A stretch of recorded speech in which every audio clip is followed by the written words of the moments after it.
Hi guys, your latest news TV. Nigeria's public debt has risen substantially since President Bola Ahmed Tinubu entered office in May 2023. This is putting the country's borrowing debt servicing cost and fiscal sustainability at the center of an increasingly intense economic debate. This size of the Nigeria's debt it has become one of the most closely watched indicators of the Tinubu administration economic management, particularly as the government continues to borrow to finance budget deficits, infrastructure development programs and other public expenditures. At the time Tinubu took office, Nigeria's total public debt was already substantial. The debt management, that is office (DMO), also reported that public debt of 87.38 trillion at the end of June 2023, covering both domestic and external obligations. By the end of 2024, that's after Tinubu had better office, and the DM also reported that Nigeria's total public debt had risen to approximately 144.67 trillion naira. At that point, domestic debt accounted for about 74.4 trillion naira, while external debt stood at about 70.3 trillion naira. The debt stock subsequently climbed further. By the end of 2023, Nigeria's total public debt was reported at approximately 159.28 trillion naira, representing a substantial increase from the level recorded before the Tinubu administration took office. The figures have triggered argument over how much of the increase represents new borrowing by the Tinubu administration and how much reflects foreign exchanges revaluation, inherited obligations, changes in the composition of government debt and other accounting adjustments. This President Bola Ahmed Tinubu was inaugurated on May 29, 2023, inheriting an economy already carrying a significant debt burden. The DMs also public debt data around the beginning of the administration provide an important reference point. Nigeria's total public debt stood at 87.88 trillion naira in June 2023, shortly after the new administration came into office. However, the federal government has subsequently argued that using the 87.88 trillion naira figure as a simple measure of the debt inherited by Tinubu can be misleading. In July 2026, the federal government they rejected claims that the Tinubu administration had borrowed nearly 80 trillion since taking office. The government they said that Nigeria's public debt was around 75 trillion naira when the administration came into office, and argued that a significant part of the subsequent increase in the naira value of debt resulted from the depreciation of the naira and other accounting effects rather than new borrowing loan. This their distinction is important. A country's debt can increase for two fundamentally different reasons. The government can also borrow additional money of the naira value of existing foreign currency debt can rise when the naira depreciates. Nigeria experienced a major exchange rate adjustment after the Tinubu administration introduced its foreign exchange reforms. Because a substantial portion of the Nigeria's debt is denominated in foreign currencies, particularly US dollars, a weaker naira automatically increase the amount of naira required to represent those obligations. Consequently, comparing debt figures exclusively in naira does not provide a complete picture of how much the government actually borrowed. The increase became particularly visible in 2024. According to the TMO, Nigeria's total public debt reached 144.67 trillion naira by December 31st, 2024. That was a major increase compared with the 87.88 trillion naira recorded in June 2023. The composition of the debt also mattered. Domestic borrowing remained a major part of Nigeria's debt portfolio, while external obligations continue to represent a significant share. This increase occurred during a period when the government was implementing major economic reforms, including the removal of the petrol subsidy and also changes to the foreign exchange regime. The reforms were designed to reduce fiscal distortions, improve government revenues and attract investment, but they also produce several short-term economic pressure, including higher living costs and currency depreciation. The government subsequently sought additional financing to support its fiscal programs. Nigeria's debt position became even more significant by the end of 2025. The country's total public debt was reported at approximately 159.28 trillion as of December 31st, 2025, wey dey compare dis with approximately 144.7 trillion a year earlier. Dat represent an increase of roughly 40.61 trillion in 1 year. Dis increase as e testify concern among economists to including civil society organizations and financing analysts about whether Nigeria's rapidly expanding debt stock can be supported by the country's relatively low revenue base. Budget in an analysis published in July 2026. So these people highlighted that the dramatic expansion of Nigeria's debt stock over several years, noting that the country's debt had risen from about 33.13 trillion naira in 2021 to 159.28 trillion naira by the end of 2025. So, and it's also important, however, not to attribute to the entire multi-year increase to President Tinubu. A large portion of Nigeria's debt existed before May 2023, and exchange rate movements have materially affected the naira valuation and external obligations. One of the biggest reasons behind this Nigeria rising debt is the persistent gap between government revenue and expenditure. When government spending exceed revenue, the government has not financed the deficit through borrowing or other financing arrangements. Nigeria has faced this problem for years. The Tinubu administration inherited large fiscal pressure and subsequently adopted borrowing as one of the mechanisms for financing government programs and budget deficits.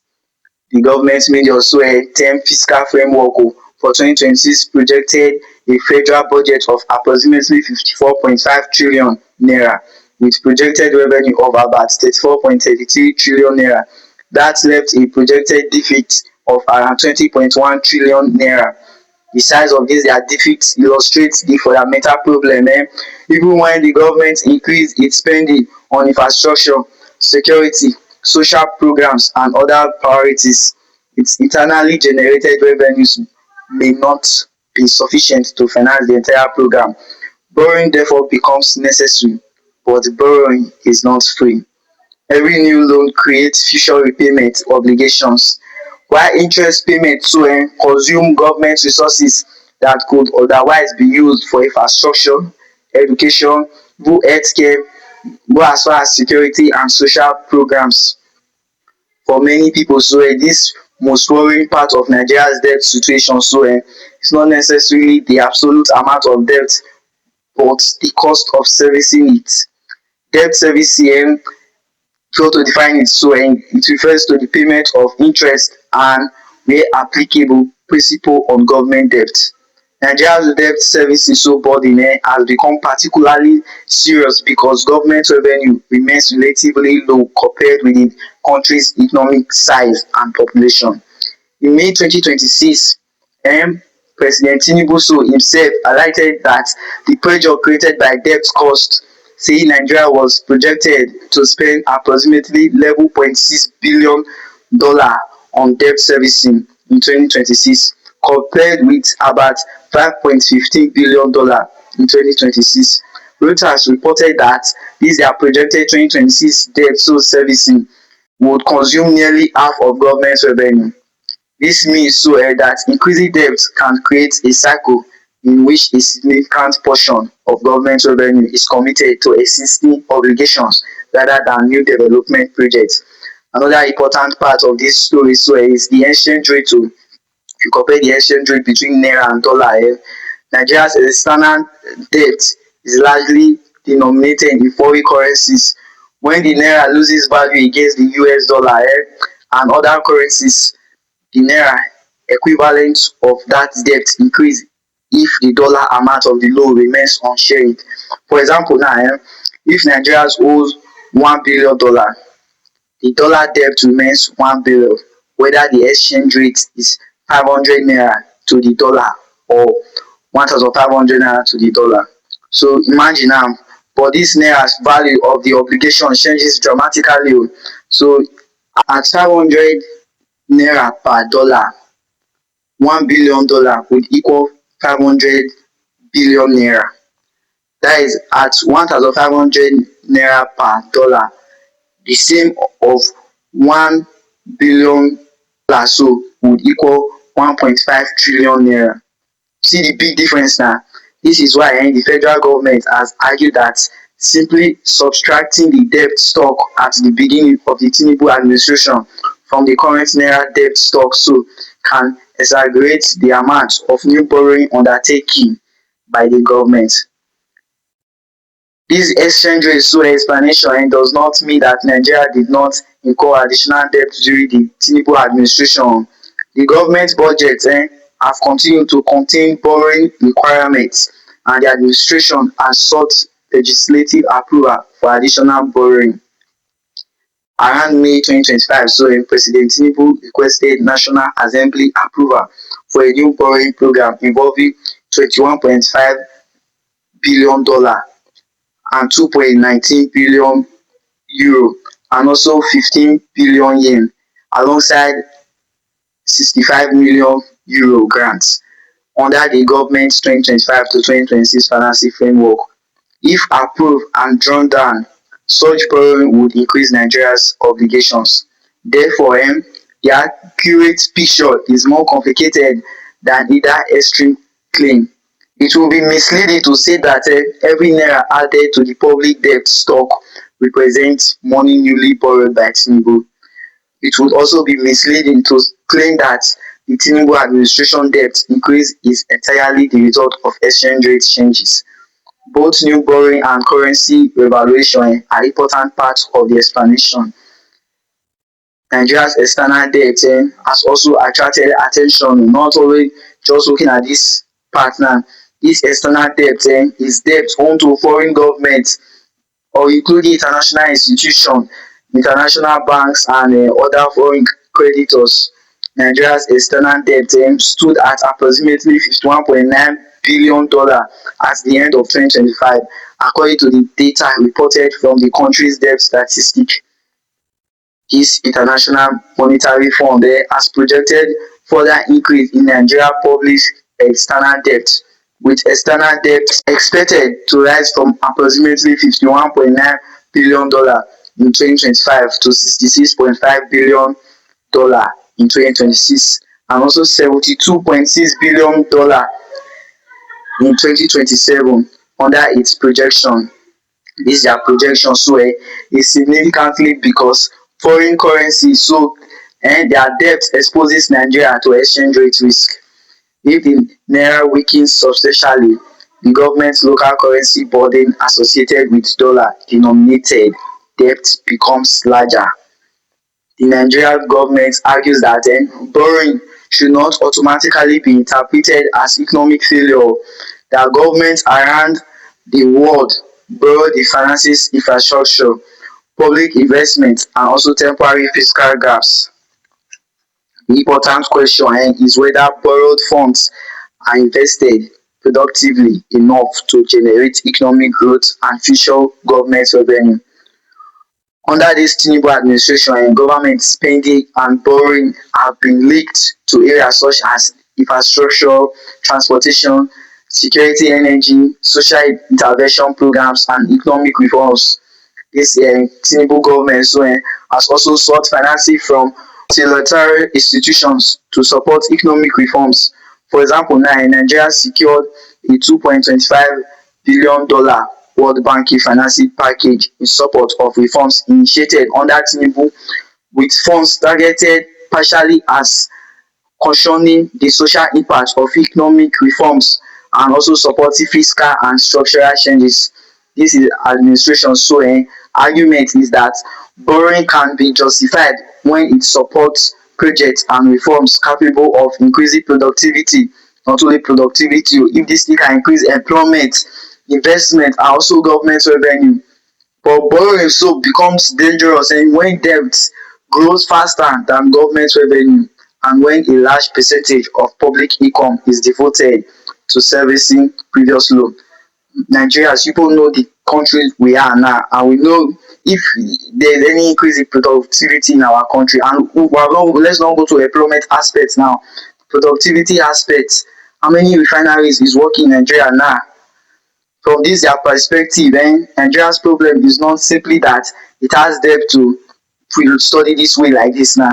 The problem is that the country has struggled for decades to generate enough revenue to comfortably support its expenditure obligations. A country can have a large debt stock and remain financially stable if it has strong revenue, productivity, investment, and also manageable interest cost. Conversely, a country with a smaller debt stock can face serious financial difficulties if its revenue are weak and also interest payments consume most of its available resources. This is why Nigeria's debt to revenue position remains a major concern.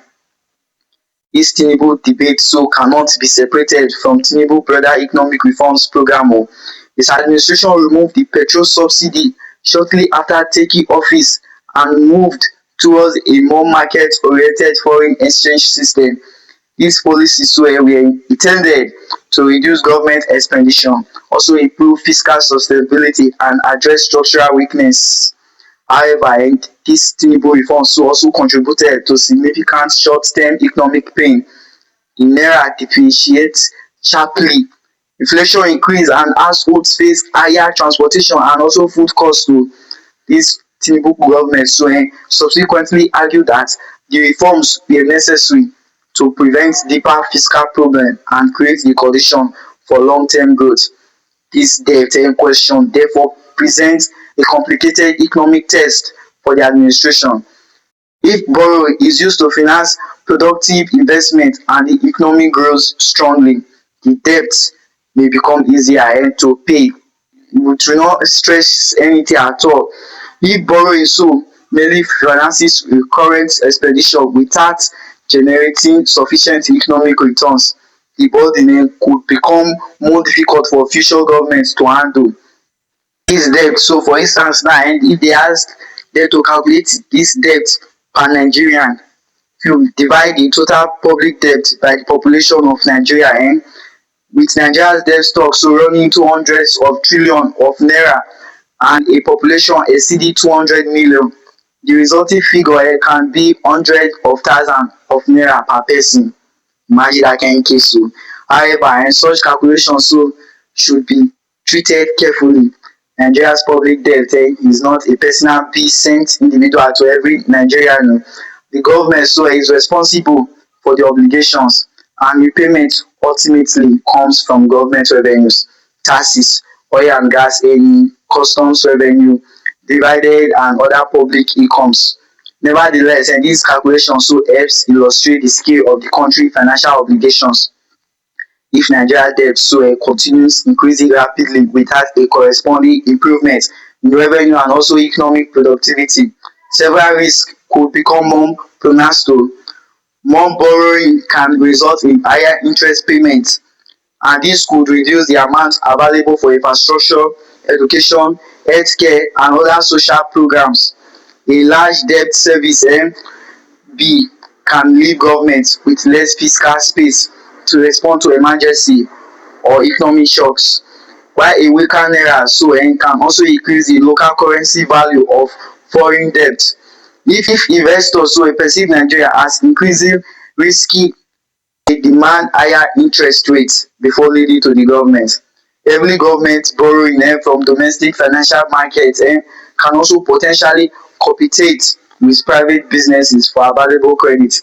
Can still look another way. Dis their loans contracted today can require repayment years or decades later. Dis means today's borrowing decision can affect administrations that have not yet been elected. And the government and its supporters maintain that borrowing can be useful when deployed properly. Infrastructure projects such as roads, railway, power facilities, ports and industrial infrastructure can also improve productivity and economic activity.